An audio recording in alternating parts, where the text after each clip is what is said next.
in a debate, when you're asked to define something, you get entangled in such a way that you can't get out of it. You get so muddled. You don't start off with definitions. Definitions are traps.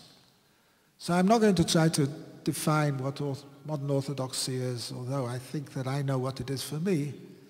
But I would say that there are certain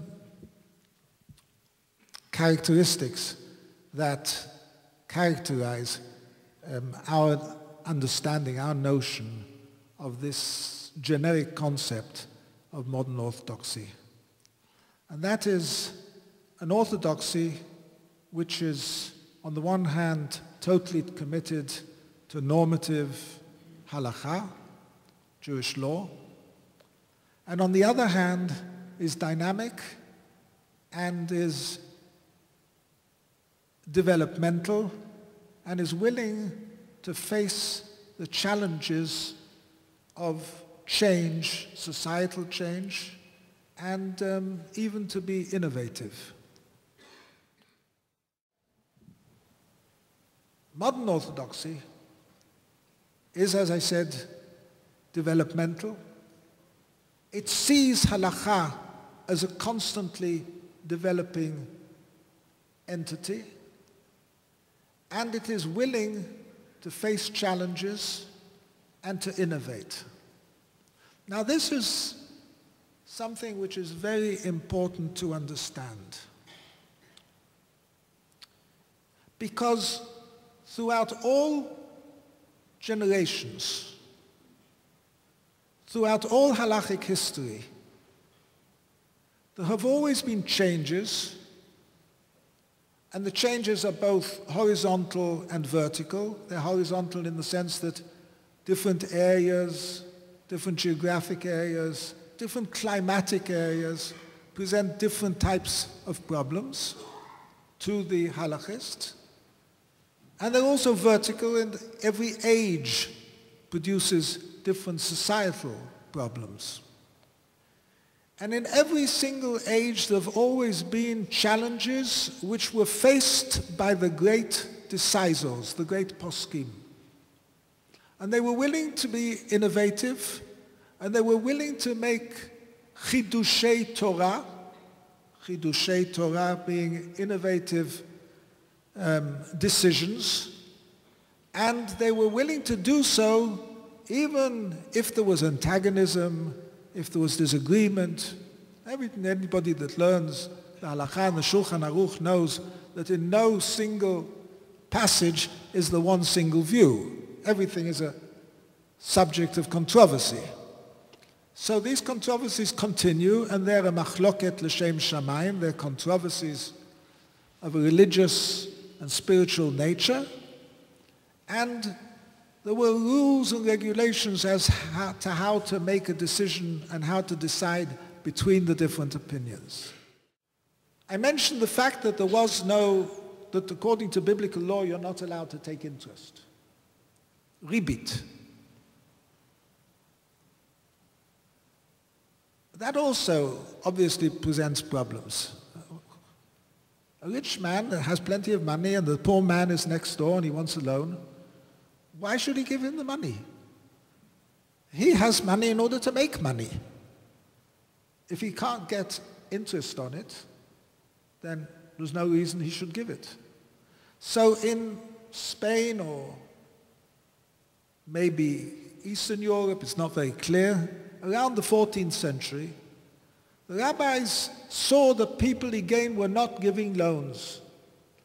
No, not necessarily in an agricultural framework, but in a small artisan type framework.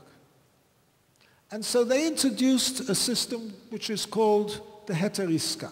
Without going into the details of how this works, it was a means whereby one could receive interest on one's loans. We all get interest on one's loans. Our whole society is based on that. But that would not have been possible for us had it not been for the heteriska, which was introduced by Maharam. We don't really know who Maharam is. It's an acronym for somebody in the 14th century. So again, there was a major problem that faced the rabbinic establishment and which threatened Jewish communities, and that problem was faced, that challenge, and a solution was given. And the solution again was a very radical one because it goes against biblical law.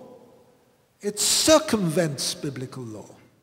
Are examples where the rabbis took a position of leniency, took a position where they were not going to be stringent and follow what would appear at first blush to be the letter of the law, but understanding the spirit of the law, find a means of circumventing the strictures in order to make life livable, in order to make the Torah Eitz Chaim, a living organism, and living organisms adjust to climatic changes and adjust to all sorts of changes. They have to take into account that in order to survive, you have to make changes. Now, this was the traditional manner in which halakha functioned. And this is the basis of halachic thinking. So we spoke a lot about the distinction between the philosophies of matter of orthodoxy versus more right-wing orthodoxy. But I'm wondering where you draw the halachic distinction or the Halachic distinction on the other side between sort of more right-wing conservative Judaism and the matter of orthodoxy. Well, that's a question that's always raised. What are your red lines? What are your gvulot? What are your boundaries? And I always answer that that is a trick question. It's a trap because it's a generic question. Because in halakha, we don't deal with generic questions. We deal with specific questions. And if you were to ask me a question on a specific issue, I would try to research the sources and find out what are the gvulot. Now, the fact that we can nowadays find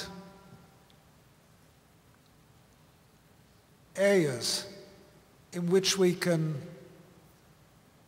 practice leniency and innovation and reach a situation which looks very similar to what is going on in the conservative movement, such as partnership minyanim, does not mean that we're doing the wrong thing. Maybe what they did 60 years ago was beseder gamur. The fact that it was done by a conservative doesn't mean that it's automatically pasul. So we will have to judge ourselves on our own criteria. And the fact that it may look as though we're nearing conservative practice should not prevent us from coming to conclusions which we see as halachically legitimate.